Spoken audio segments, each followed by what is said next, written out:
June 29, Ukraine Media Center Ukraine Forum starts its operation, and my name is Svetlana Shaparenko. The war has changed lives of all of us, for all of us in a different way, but a lot of people were forced to leave their homes due to constant shelling, due to temporary occupation, and they were forced to find themselves in the new places. How does the government help the people to get integrated in the new places at their new homes, to find new jobs, to feel themselves more confident? This is what we're going to talk about today during our event, which is called the State Support for Internally Displaced Persons. I want to introduce our speakers today. It's Iryna Vereshchuk, Vice Prime Minister, Minister for the Reintegration of Temporarily Occupied Territories of Ukraine; Yuliia Zhovtiak, Director of the State Employment Center; Petro Dobromilskyi, Deputy Head of the Zakarpattia Region State Administration; the Head of the Coordination Center for the Support of Civil Population; Olena Kolesnikova, Head of the Sustainable Development Committee of the Federation of Employers of Ukraine, Head of the Sectoral Council of the Federation of Metallurgists of Ukraine; and Victoria Zolotukhina, Executive Director at the Public Holding Group of Influence. So I propose to start our event today with a short video. I've never thought that I would leave my town. Petro, manager from Melitopol. I'm a farmer now. I got retrained. Well, internal displacement is always difficult. Svetlana, a teacher from Kherson, my teacher, taught me how to live this day.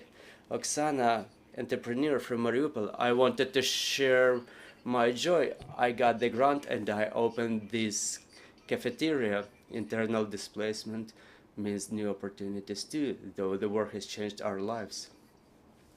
Ms. Iryna, we've seen the stories of success in this video, the people who found themselves at their new place of living and they tried to realize themselves in the new professions. So please, can you tell us, how does the state support the internally displaced persons in process of integration and looking for the new jobs, and how many people out of those internally displaced have already found new jobs?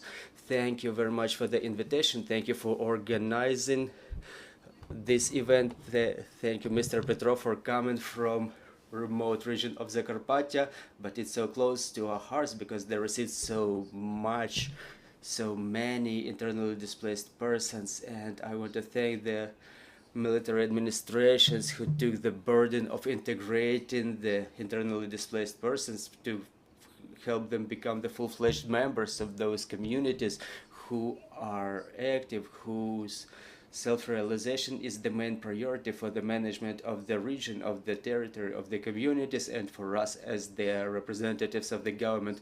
I want to explain everybody in short what is the policy of the government regarding our internally displaced persons. First of all, we've developed and adopted a joint strategy for internally displaced persons until year 2025. Among other things, it contemplates different phases, starting from the person's decision to get evacuated until the very last phase when people decide to get back to their home, to that territory where they moved from. Also, there are two main directions contemplated by these strategies: the adaptation and integration of our internally displaced persons. First of all, is the place of living. People cannot live in the compact built-in spaces for a long time. And the second thing is the job. Is very important for people to be socializing, to be busy with something. Like, you know, we like to repeat it, the busy hands never fall down. After we have adopted this strategy, we've realized that we lack some coordination because every problem raises more and more issues. But we cannot make meetings with the representatives of the civil society, with our international partners on any single issue. With our partners and those civilians who help us adapt a humongous number of internally displaced persons. It's 5.8 8 million only registered ones, and in total this amount is up to 7 million, and without support of our donors, of our partners, we would be unable to do this job, and we appreciate their input a lot. So we've realized that the best format of coordination and cooperation is the coordination headquarters that was created upon the resolution 330. All the military administrations were included in that headquarters. It also comprised our international partners, our partners present here, those who consult, those who advise on legal issues are internally displaced persons. The headquarters also comprises the representatives of the local governments, representatives of Ministry of Infrastructure, Ministry of Economy, Ministry of Reintegration, pension funds, so all the issues that are arising in those new places of living, they go all the way up to our headquarters. We sit all together on a weekly basis, more than 150 persons in total, and we develop the policies regarding our internally displaced persons. So we have the resolution, we have the strategy, we have the coordination headquarters as the inter-authority body. And I want to thank all the military administrations, all the regional military administrations who created the coordination centers for the support of civil population, and their priority is the work with the internally displaced person. For example, Mr. Petro is the deputy head of military administration, and he is the head of the local coordination headquarters. He can communicate the problems that arise in the region. Every region has their specifics. For example, Zakarpattia is different from Kharkiv region, but both of them have internally displaced persons. For example, one region has more relocated businesses, another region has more internally displaced persons. In Kharkiv region, there are 500,000 people who were internally relocated, and in Zakarpattia there are more relocated businesses. For example, they can tell you how to find new jobs, how to find new place of living. So we have centers that work on a permanent basis where, among others, the issues of employment. Ms. Yuliia Zhovtiak, I want to tell you personally for your motivation, because the centers, along with our work in the headquarters, every Friday 15 o'clock after the general meeting of the headquarters, we have a meeting with Ms. Yuliia about the employment, the vouchers, and other things we're about to be talking about today. But every week we have the tasks, we have the solutions, and we control the solutions of the tests. So this is how the systemic work in the government is being built. We solve the problems, not all of them, obviously, but at least we understand where we're moving to. For example, the compact dwelling areas problem. Well, we have the internally displaced persons since 2014, actually, not 2022. So in that resolution there was no definition about what is compact dwelling area is, because everybody was calling it their way, whether it's 10 people or 20 people living. There were no criteria identified. Nobody knew how to allocate funds for those compact dwelling places. So now we're considering a new resolution about the councils of internally displaced persons. So this is how we work. I hope everybody will get involved in this work, and the main thing are our internally displaced persons. They have a hotline where they can call, and they understand. They call this line. All those questions are being forwarded to the headquarters by regions, Kiev region, Kharkiv region, and all those problems are solved by us eventually. Thank you. Thank you, Ms. Iryna. Ms. Yuliia, State Deployment Service probably has the most workload, with the record workload for the whole of its history. Can you please tell us about the way your work is going on, and how have you been able to build it in a way so that you help better the internally displaced persons to help their new jobs. I want to thank everybody for invitation. I want to thank all the panelists and all of our colleagues who every Friday at 15 o'clock meet with us to discuss the problems related to the employment of internally displaced persons, the citizens of Ukraine. And I want to say that today the State Employment Service, I want to tell you what can we help with to our internally displaced persons. I've prepared a small presentation so it's more convenient to tell you about it. So since the beginning of the full-scale invasion, 93,000 persons received services from the State Employment Department. Not all of those who received the status of internally displaced persons are interested in employment, not necessarily. I will tell you later why it is employed. So 74,000 applied for new employment. I'm talking here about the biggest cities where the biggest number of internally displaced persons reside. For the time being, 47,000 persons were employed using the services of the State Employment Department. 12,000 more persons continue receiving services for the time being. Really, it's a small number of those who still receive the services of the State Employment Department. So our main services are employment vouchers, professional training and retraining, grants, compensation to the employers for employment of internally displaced persons, and so on. I'll tell you in brief about each of such services. So employment. Today we changed the philosophy of the service, and as an employment department, such as an exchange, it should be transformed into a recruiting service. We should be focusing on recruiting. We have to fulfill all the requirements of the employers in personnel and to find the jobs for the people within the desired area, in the desired sector, with the desired salary.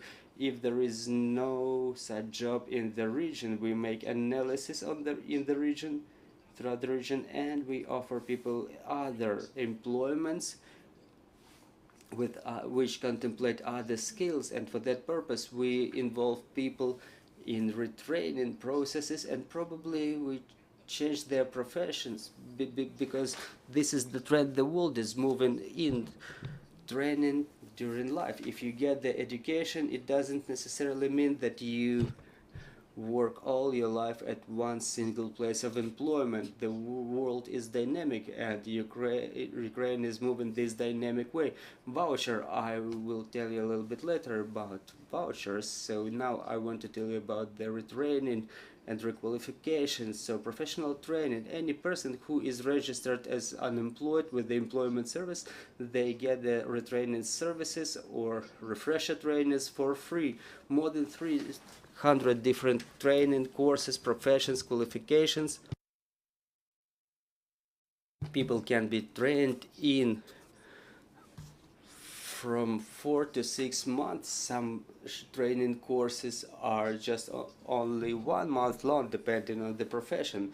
Professional orientation, obviously, now we're talking about the professional orientation of the adults, but I think that all of the citizens of Ukraine, specifically internally displaced persons who have a lot of problems to be solved, many of them have children, and those children are about to graduate schools, and the parents always reflect where should their children go further on, where should they move on to, what higher educational institutions. And so we developed a test to test the professional skills. It's an online test, and I urge everybody to take it. So this test is developed to identify the skills of the persons, what profession our children are more inclined to. So this test can be undergone starting from the age of 14 years, but it can be fit for adults too. If you check online, such testing costs about 1000 hryvnia or even more. So this is why we urge you to visit our website, because it's free there. We have psychologists who can advise both parents and their kids, so it will be our pleasure to provide such service to everybody, and first of all to internally displaced individuals. Then I want to tell you about the voucher program. We talk about it a lot. So what is voucher generally? It's a document that allows you to obtain training from the unemployment fund. The cost of such training is 27,000 hryvnias. If its cost is above that, the people pay the difference. It's quite simple for the time being. There is a list approved by the Ministry of Economy which lists 123 professions.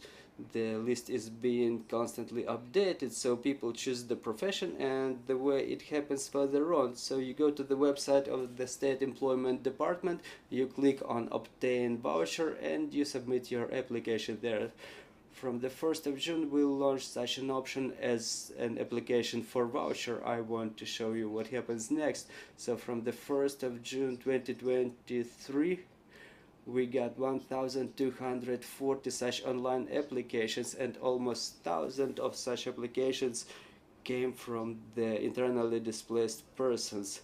Also, please check the most popular professions picked by our citizens. It's chef, nurse, baker, welder, the professions that for the time being are very necessary in our state for the recovery of our economy. So whoever still doesn't know about such program, I urge everybody to visit our website to read the terms and conditions.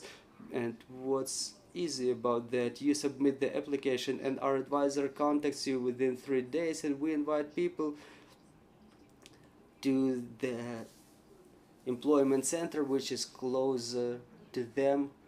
We help them to pick the educational institution. There is more than 1,000 educational institutions all across Ukraine.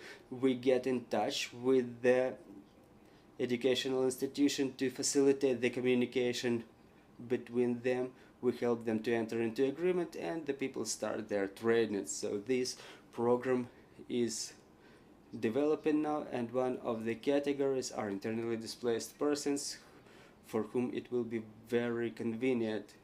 So micro grants for the businesses, for the small businesses. This program is almost 1 year old. It's a big project of the Ministry of Economy, e-work.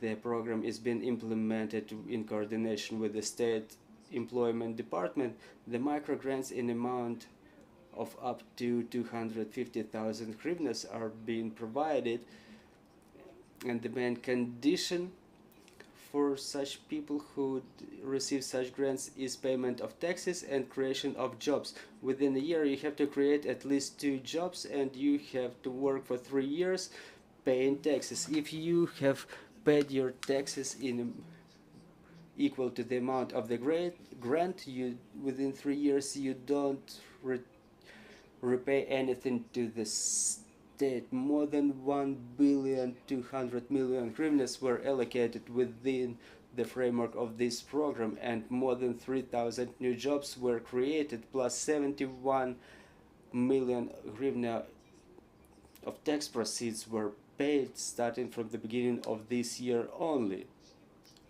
So the program proves its efficacy, and for many people who had their businesses, who probably relocated their businesses, it's an opportunity to either have their business relocated or to establish a new business. How to receive this grant? We work in coordination with state portal DIA. You go to DIA website, you submit their application for the grant, you submit your business plan, upon which Oshad Bank makes a scoring. After scoring, you have an online interview, about 15 minutes, with a representative of State Employment Department. A businessman can tell about their business plan, their business. Their decision is made and the grant is being extended. The period between from the moment of application until the extension of the grant is about 1 month, so I urge everybody who wishes to use that program. So we got about 22,000 applications for microgrants. We've taken about 6,000 positive decisions. We were borrowing the experience of Poland, and 6,000 is quite a high percentage of positive decisions taken in relation to micro businesses. Why is it interesting? Because it's no bank loan. There is no collateral, for example. You pay taxes, you create new jobs, and you owe nothing to the government. You make use for yourself and you make use for other people as well as to the state. We know that those programs, the 250,000 hryvnias, really helped our internally displaced persons in Rivne region and in Chernivtsi region. We remember that one family who moved from Donetsk region to Chernivtsi region, and they really say we were badly aware and poorly aware.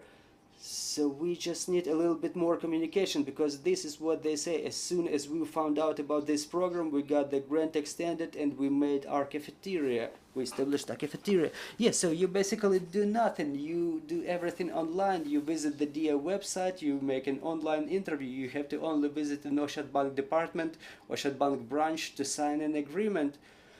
And the funds are being extended for acquisition of materials, equipment and stuff like that. Also, I want to tell you about the support of the businesses in creation new jobs for the internally displaced persons. So if an employer employs an internally displaced person, there is a compensation of 6,700 hryvnia within 2 months for each employed internally displaced person. Again, everything is occurring online. The applications are being submitted through DIA website. No paperwork.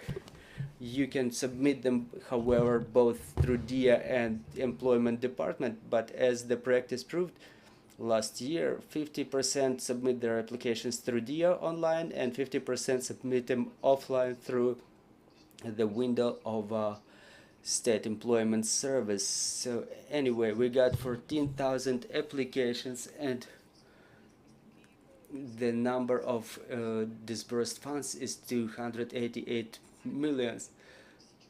The Recovery Army, maybe everyone has heard about that. The project was founded last year. It was difficult in the beginning.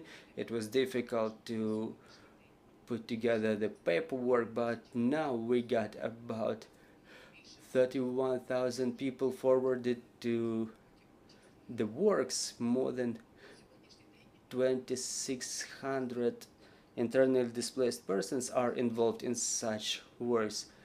So the people who are part of the Recovery Army, if they are unemployed, we make amendments with the coordination headquarters, and I think the government will support us with this amendment, that the internally displaced persons should not be registered with the State Employment Department. And again, I want to draw your attention to the fact that those are not only difficult works like clearing the debris, but also there is a lot of other things implemented by military administrations for the Recovery Army. For example, many women are involved in sorting the humanitarian aid, or so in the masking networks, and people can get their so-called salary for this. Thank you very much for your attention, and once again I urge everybody to the state employment department, either online or offline, because we will really help you to either get retrained, to help your children trained. We will help you find jobs, and it's not going to be a job like it may seem to you that there are irrelevant vacancies in the state employment service. Now we proceed to the coordination with the open market. So all the programs that we are about to implement, we will help you in fulfilling yourself in the job market. Even if you are an internally displaced person, sometimes, at least once in our lives, we become internally displaced persons, either forcibly or unforcibly, and it's important to retain this internal force to move on. So I'm convinced that when you live with the good in your soul, with the positive thoughts, you will make it all. Thank you very much. Thank you. So, Mr. Petro, can you please tell us about how it really works? Can you tell us about how it works in practice? Can you tell us about the experience of Zakarpattia region? Good afternoon, glory to Ukraine, glory to the heroes. I want to tell you about our experience in Zakarpattia region. We have a lot of communication with the government. I want to thank Ms. Iryna. So now there is no such thing that a high-level official doesn't want to talk with that low-level officials or something like that. Some of this bureaucracy, we have railway, we have buses, everybody is engaged, so we don't call them internally displaced persons, they are Ukrainians. Everybody is Ukrainian who is affected by the war. Now there are about 225,000 such people who were affected by the war. We see in this slide that the majority of them are either people above 60, children and women. Also, we are a region which is located next to the border, so many people were just using our region as the transit area, and now it's 261 areas of compact dwelling in our region. We have the support of international donors, we have the support of the government, because we understand that those are the vulnerable categories of Ukrainians who require such types of support. So in those compact residence areas, there are about 150 people living on a permanent basis. They have access to the sanitary conditions like bathrooms, showers, so that people can live there for an extended period of time. It will be soon transformed into a social dwelling, because we understand that only those people who have permanent dwelling, they will start looking for the jobs, they will understand that they will have to continue their lives, they will have to establish their businesses.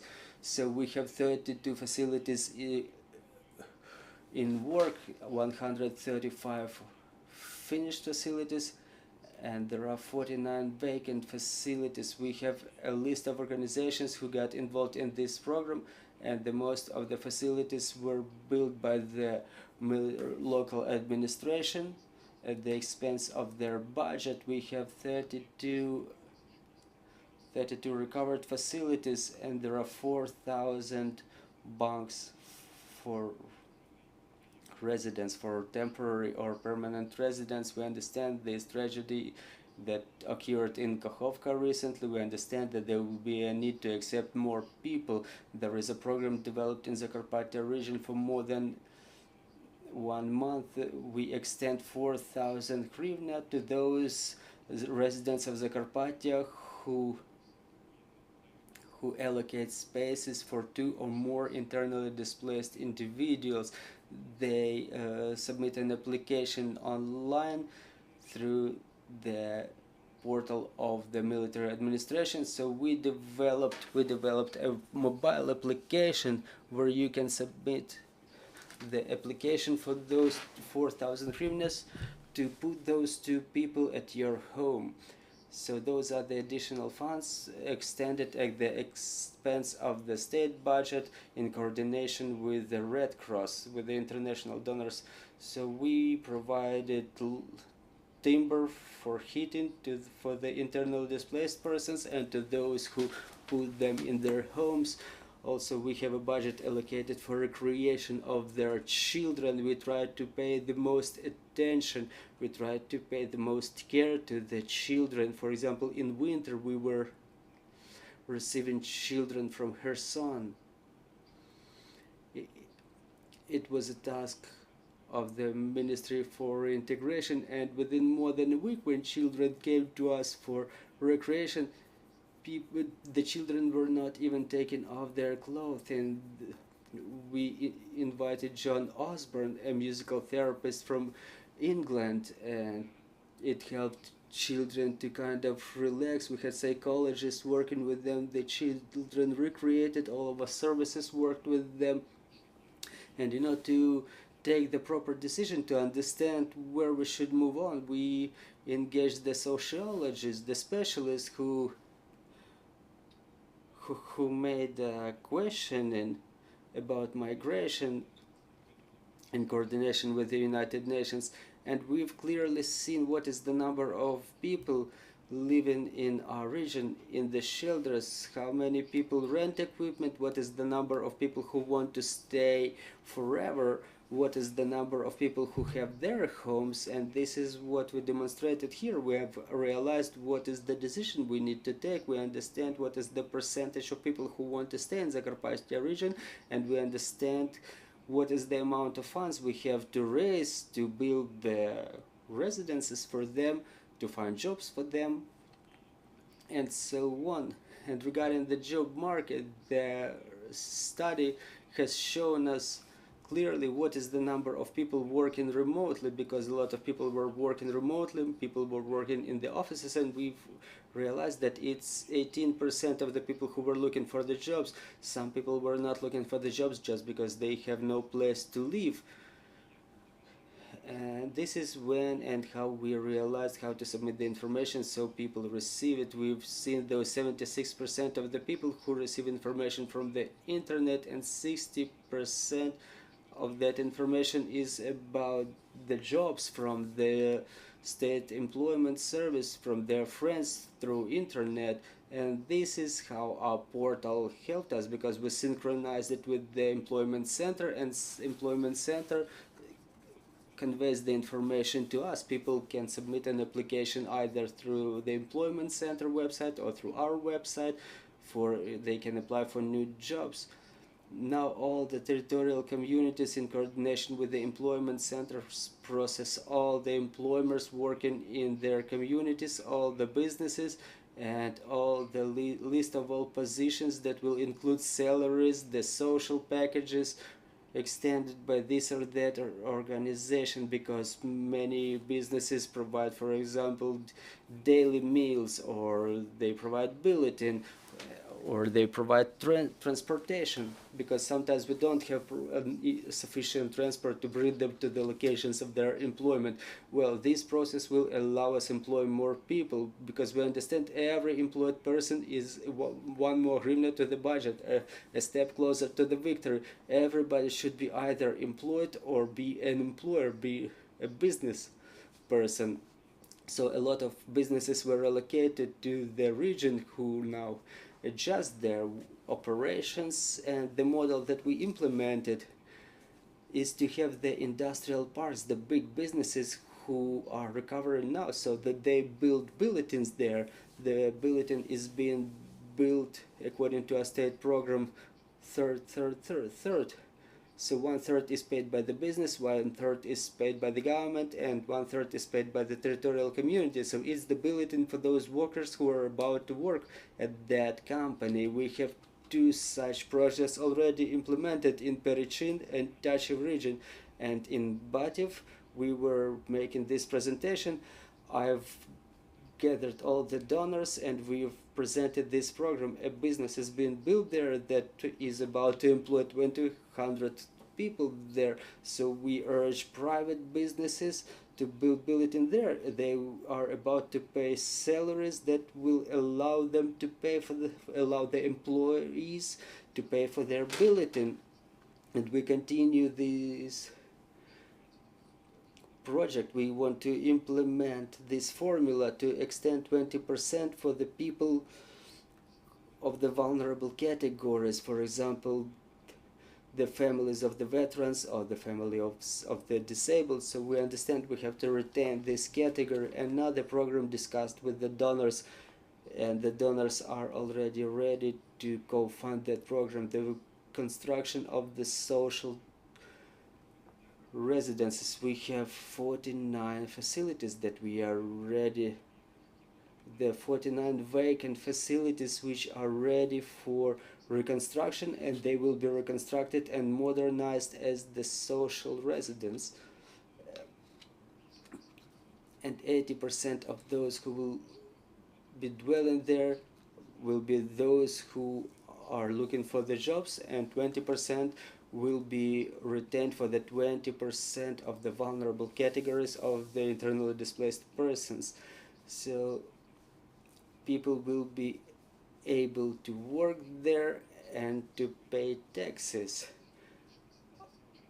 Also, we have a chatbot developed by the military administration. It operates for more than 8 months now. We have more than 1,200 persons already looking for their jobs, and we have 69 employers who have already employed internally displaced persons. So we've checked it with Miss Yuliia. This chatbot, you just fill the details and the employer gets in touch with you regarding the employment directly. That's a quick solution that has already proved its efficiency. Now you see the platforms. Our territorial communities have developed the concepts of the construction. This is the biggest construction site right here.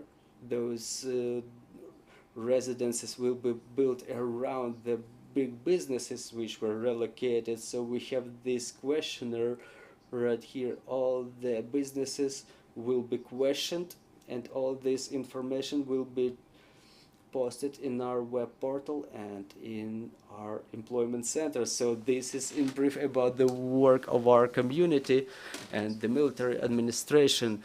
Thank you very much. Miss Olena, what the job market is looking like right now? What are the most demanded professions, and in what sectors the internally displaced persons work?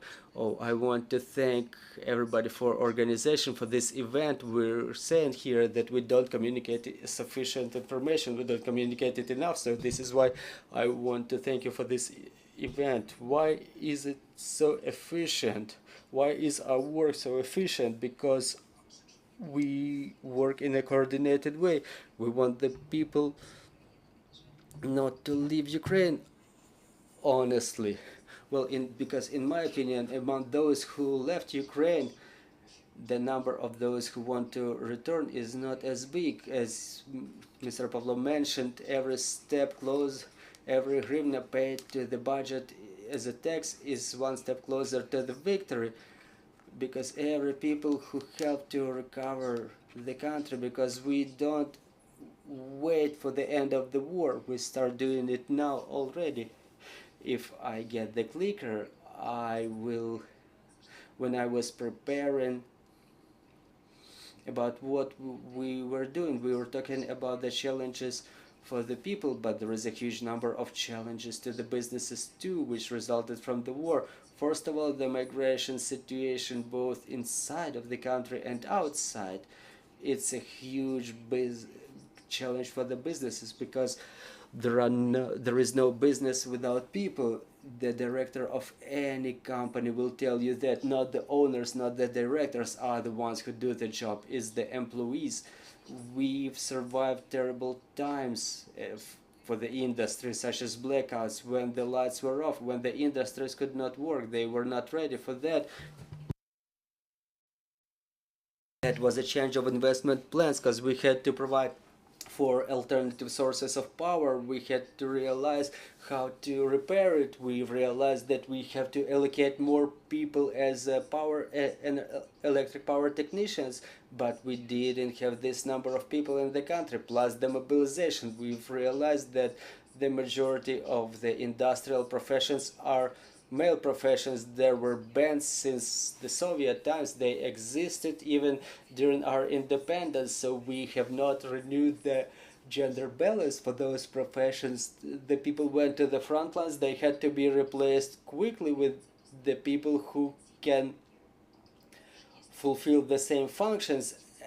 They are not difficult in terms of their difficulty, but they are difficult in terms of qualification. It's difficult to learn to be a metallurgist, for example, quickly. Some professions are easy for training and some are not so much. Also, their missile attacks, the missiles are targeting the industries, and we don't know whether those who can relocate, whether they do relocate, but unfortunately sometimes some industrial facilities cannot be relocated. They depend on the resources, on the natural resource deposits, and this is why they cannot be built in different areas. There are specific employment challenges for the people themselves, like loss of documents, for example. Even if people leave, we were able to evacuate. I remember we evacuated people from Mariupol, and people had nothing at all on them. Like, talking to them, like you mentioned it properly about the busy hands, we've realized that the first thing we should do is to employ them, to have their motivation back, to have this fire in their eyes back. Obviously, a lot of people lost their jobs. God,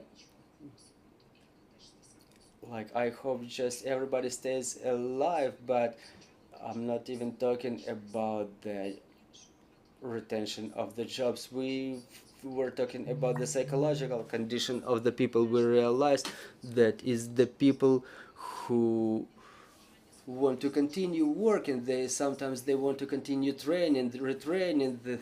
It's like not that they want to leave and forget it as a nightmare. So it's our joint task.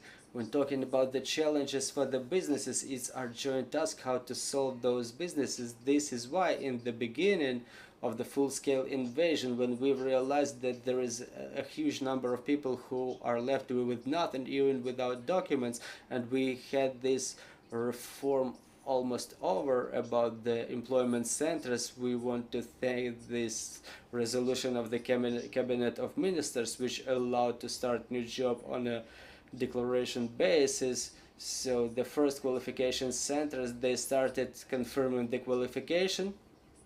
The people were confirming their qualification in those qualification centers. We were realizing it, that they are our people, but according to the legislation, we were not able to do it. Another challenge was the official employment, because again, is the taxes, is the support of our guys from the armed forces.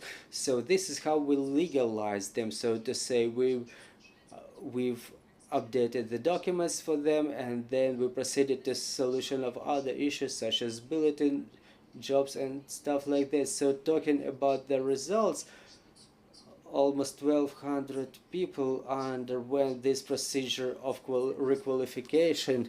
30 qualification centers are established all across Ukraine where you can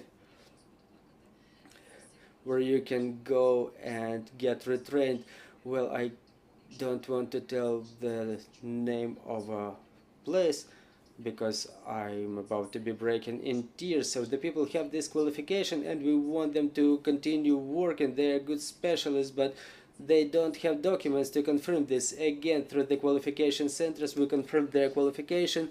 The employer was happy and people were happy too to get this new job. But we understand that many people and many businesses, they just don't know about those tools because they are pretty new. So I've left a link in our presentation so you can go to the National Qualification Agency, so you can see where such centers exist, which professions can be confirmed. And just like you mentioned about your chatbot, there is dynamics. While we were preparing, the numbers grow, so the progress is underway. Those are the new opportunities for the businesses to find their new employees. Even if they don't comply with the criteria, they can confirm their documents and they can get retrained. So the main thing is the desire to continue working. So regardless of all the difficulties, the business continues developing new standards, continue developing the understanding, the procedures. So 277 professional standards are already approved, and more than 600 are about to be approved. For Ukraine, which was living under Soviet rules within the last 30 years, I think that it's a huge leap, and we are maybe the first country in Europe who has such an amount due to such procedure. Their procedure, for example, is a little bit restricted, and they ask us, how can we learn from you? So I like to say that Ukraine is ahead of all the planet. The business is doing a lot without cessation. I have thousands of examples, thousands of cases about how we work. I've taken one industrial facility from the areas close to the front lines and another one which fulfills a very important social role. So Metinvest, it lost two big industrial facilities and the whole city of Mariupol, so to say. What we've realized, we have to take people, we had to relocate people, we had to build new residential areas for them. We provided premiums so that people don't move further on. We established quick retraining for them and requalification courses. The company itself was either providing retraining or refresher trainings for the people. So the companies, in fact, were standing with the slogans, just stay here, we are ready to get you employed, we are ready to cooperate with you, we will work with you. So we were paying salaries even regardless of the suspension of the operations in the facilities, and the salaries were above average. We were realizing that those were the people with high qualification, and if we don't motivate them enough, they leave. That was a complicated experience. We had that experience with different companies. It started from 2014. There was an experience which proved that the people have to work with the psychologists have to work with their families, with their close ones. So different kinds of aid were provided, starting from the meal ratios to work all the way to the work with psychologists, so that people are motivated to stay in Ukraine and continue working. Kyivstar, for example, was doing it in the same way for their employees, but when people started losing connection due to the bombing of the cell towers and the retranslators, and due to the blackouts, they realized that they have to train their people to work under different conditions. For example, if before that was a uniform, a helmet, and the gloves, we've realized that if a company such as Kyivstar works in the areas along the front line, they have to issue, for example, personal protective equipment to their employees. So the paradigm of operation changed completely. We were talking about the safety of businesses, so now we're talking about what the people put on. We're talking about the bomb shelters. So for the time being, our people are the best trained all over the world, best trained in everything, because we know how to do anything. There is no such people in Ukraine who cannot do at least something. So this is why I want to talk to our internally displaced individuals. We have vacancies, we have jobs. If you are afraid that your profession is not necessary for some business, if you think that you don't know how to do something, we will retrain you. We're waiting for you. If you you need to have your documents confirmed, verified. Please, we will verify it for you. If you need some amendments to some government resolutions, we will assist in that too. I want to thank Miss Iryna. Sometimes it's difficult to sit on a meeting within 4 hours that results in nothing. And I'm telling everybody, my meeting is usually 40-45 minutes and it has some solid results. I think it's a progress that we're changing too. We realize that not all of us, well, nobody actually has time to talk about nothing. Either we work together and we succeed, or otherwise we have nothing to talk about. So I want to urge the businesses, if you don't know how to cooperate with somebody, again, please come to our website. The link is right there, and we will provide you with the skills all the way, with everything starting from skills to relocation. Thank you, Miss Olena, for such an inspirational address. Miss Olena, we've heard Miss Iryna, we've heard Miss Victoria. What is the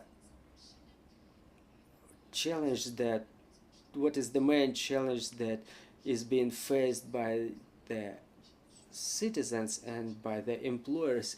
Yes, thank you for the invitation. The matter of employment is, I would say, crucial for internally displaced persons. I would like to thank our partners and our government authorities for openness and readiness to cooperate and their sensitivity to the internally displaced persons. Today I would like to talk about those challenges that internally displaced individuals are talking about, and those opportunities and the ways that can be used that the internally displaced persons deem necessary to be done, and those steps that I will be talking about, they may be done in coordination also with the local authorities and the employers and civil organizations. So it's a very important complex issue. As I was mentioning, I will be talking on behalf of internally displaced individuals because I'm basing on two focus studies that our organization was doing in February this year, and recently we've also questioned the representatives of military administrations about the projects, about the employment projects that exist for the time being. We may say that the employment issue from 2014 remains one of the top challenges for the internally displaced individuals, right next to the conditions of residence. So those are the main issues for the people who were affected by the war. So talking about the barriers and challenges that the internally displaced individuals are talking about, what is necessary for them, it's a small number of vacancies in small communities. So it's not only about the internally displaced people. This problem is existing on the level of our country, but it looks acute for those who are internally displaced. For example, whether you stay in a small community and you have less chances of employment, or you move to a bigger city where the rent is higher. However, in the small community, the cost of rent is either zero or it's very low. Also, we were talking about business today, and the internally displaced individuals, what they say is that they feel difficult to recover or to reestablish their business in the near the new home, because a lot of them lost a lot of resources. They've lost everything, and building everything from scratch, even with the motivation and experience, sometimes it's very difficult. Also, among the internally displaced persons, we may highlight a vulnerable category, the people of the age a little bit below 60. You know, I want to urge the employers, there are some stereotypes that people of the older age may not be so active, and many, not everybody, but many want to employ the people who seem to be better workers.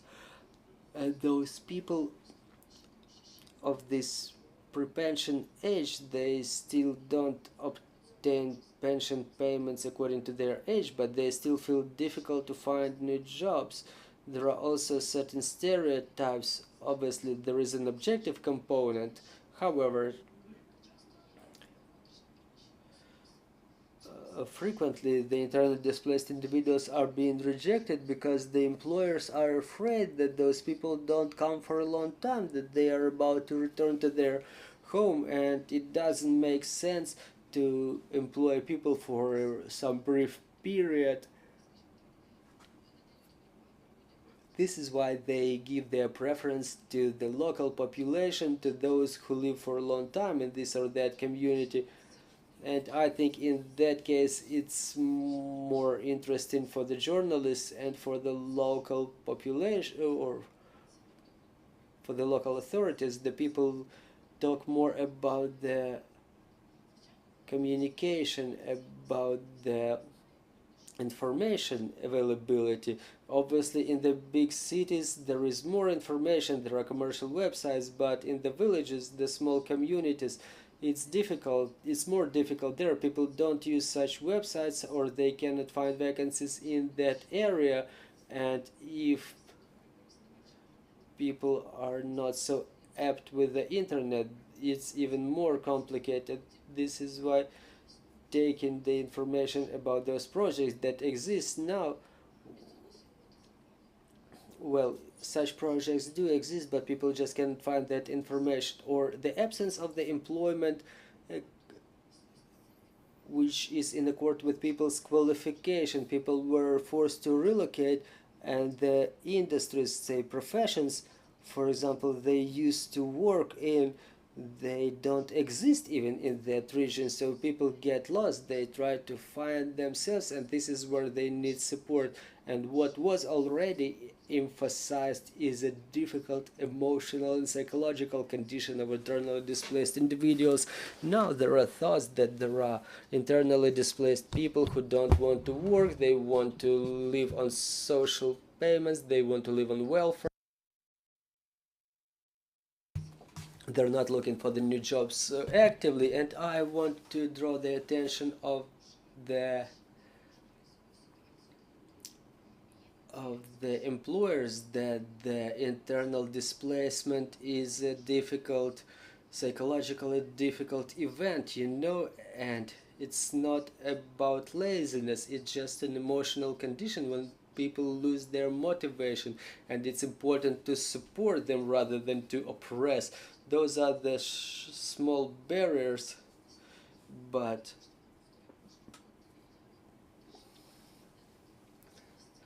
both government and the civil society can provide such support to those affected by the war. Oh, Miss Victoria, I apologize, our time is running out. So we want to make a complex approach. This is what internally displaced people talk about. There are millions of them, and they need the complex approach. They need, their needs are different, their situations are different, their experiences are different. So talking about the retraining and refresher training and requalification, it's important that this retraining is in a regional aspect. If people reside in some region, it would be good to research what is the potential of that area, and not to do this on a state level, on the country level, but on the area level. The business, the grants, they are cool, but what they ask about is to provide advice and to accompany the business within the first half a year. It's very important because there are people who start doing it for the first time, and it would be very good for them to obtain some information about the sales markets, about the statistics, not only to provide the grant but also stimulate businesses in some other ways. So talking about the social businesses that may include the support to the internally displaced persons, we have two pieces of advice for the local authorities: to monitor their job markets in their communities, in their region, and to provide that information to the people. Because frequently in the rural areas, people communicate with the heads of the communities, so it's important to have them informed, and it's important to engage the internally displaced individuals in solution of all those issues. They can be advisors, it's social councils. So it's important to not to do this job without the internally displaced individuals themselves. And regarding the Army of Recovery, the local military administration said that they would like to regulate the payment for the jobs depending on the qualification of an individual and the complexity of the work. It should be regulated, and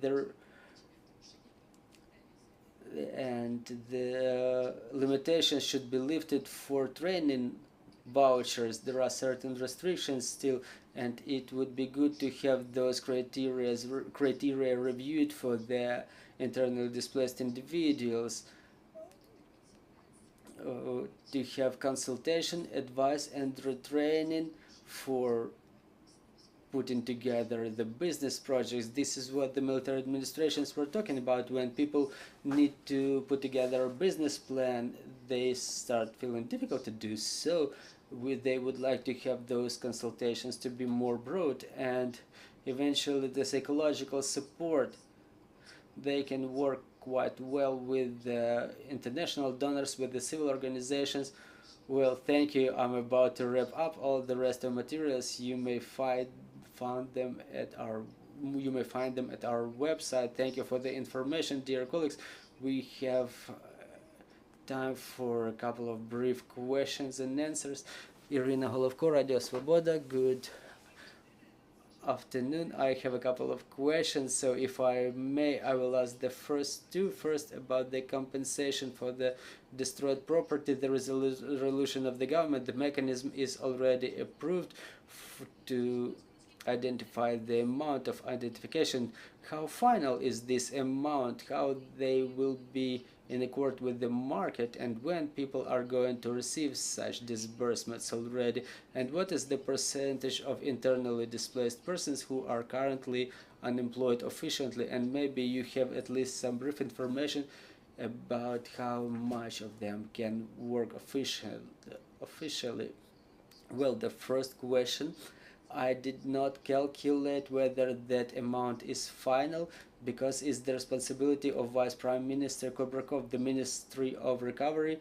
It was created after unification of two ministries. You know, this fund, which has been created now, it's been replenished, and there are already first disbursements. This is what I've heard during the meetings of the Cabinet of Ministers. They are not so numerous. Prime Minister was talking about this in his weekly address, and he said that the dynamic is still insufficient, but is the question to the local governments how quickly they will be able to process all the procedures to have those funds disbursed. If we talk about the commissions, that's again about the local authorities, about the territorial communities who have to do it, and our task, including the task of our headquarters, is to support the military administrations and local communities with creation of such commissions, because the parameters were changing, the requirements were changing frequently, and now we've underworked somewhere, both us and them. So this is the task of the government. I continue reiterating this. Don't require people walking in those circles of hell. Don't have those people forced to go to the court to look for the lawyers in case of absence of documents is the responsibility of the local governments who should support them in those procedures. If I have answered your question, I will proceed to the second one as to the employment for today. What I'm remembering now, those who are still capable, 70% of them are still unemployed. You've asked it quite correctly. Officially, Mr. Volodymyr, what is the number of unemployed population? No, we're talking about this huge, out of 7 million. How many of them are still capable, are still active? But I know that 70% are still unemployed. 66% of them are the women, because just like in Zakarpattia, it's mostly the women who were relocated. 66% are the women. So other two question, what is the number of children abducted by Russia? And how is it easy for the youth who are in temporarily occupied territories? How is it easy for them to leave those temporarily occupied territories? Well, I have good news.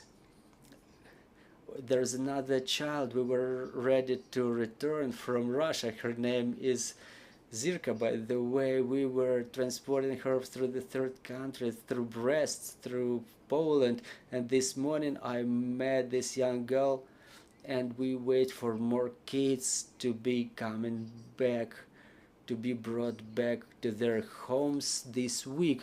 As of today, as of the 1st of June, it's about 20,000 people that 20,000 children that we were able to have account of.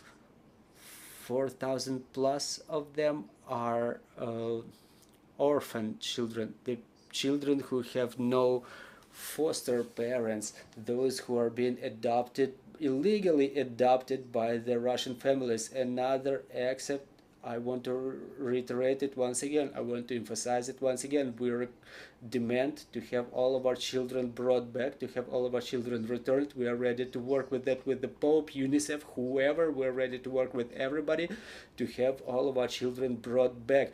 Ukrainian state prohibits to foster Ukrainian children without the consent of Ukrainian side. We have a legal representative for every single Ukrainian child.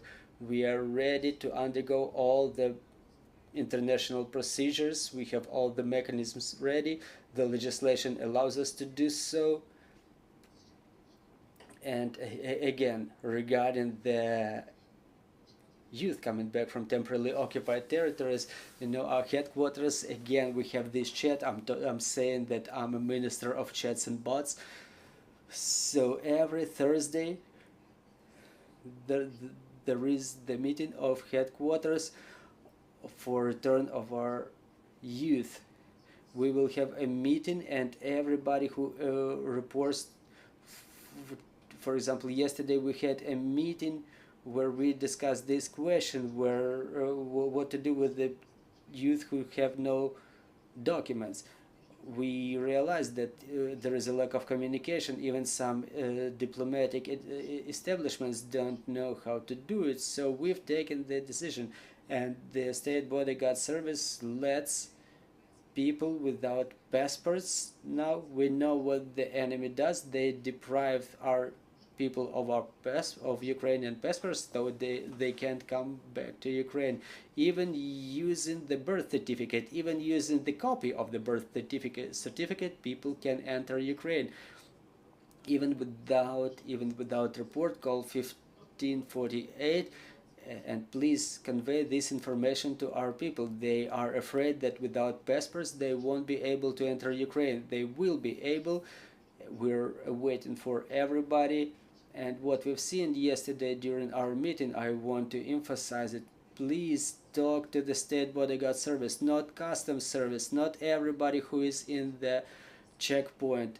talk to the State Bodyguard Service. We have the algorithm developed with the United Nations. When people don't have a place to live, where they don't have money, they need to obtain a new passport, they need to obtain the aid from the government, they can live in the area of compact residence. Such people can come and we will help them, specifically the young ones. Thank you very much. Any more questions? Katarina Halka, TV channel Espresso.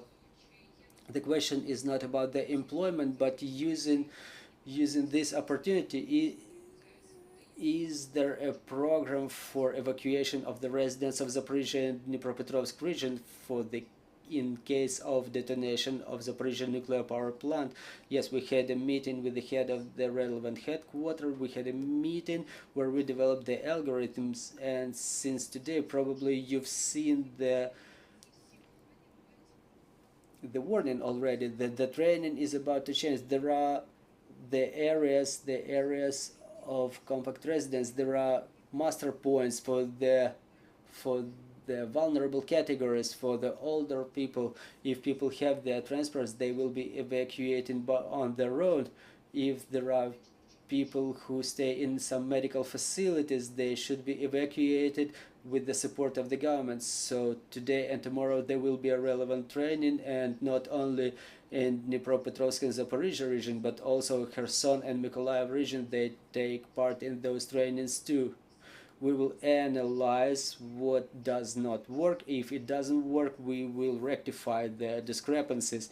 So for the time being, this matter is under control. We're preparing. We understand that the enemy is capable of anything, and we hope that it's not going to happen, but one way or another we should be ready, and we will be ready. Miss Iryna, thank you very much. I want to thank all the panelists for such a comprehensive conversation. Ukraine Media Center Ukrinform is getting back in operation within the next 15 minutes, and we will talk about the change of perception of Ukrainians within the last year. Thank you for being with us. Thank you.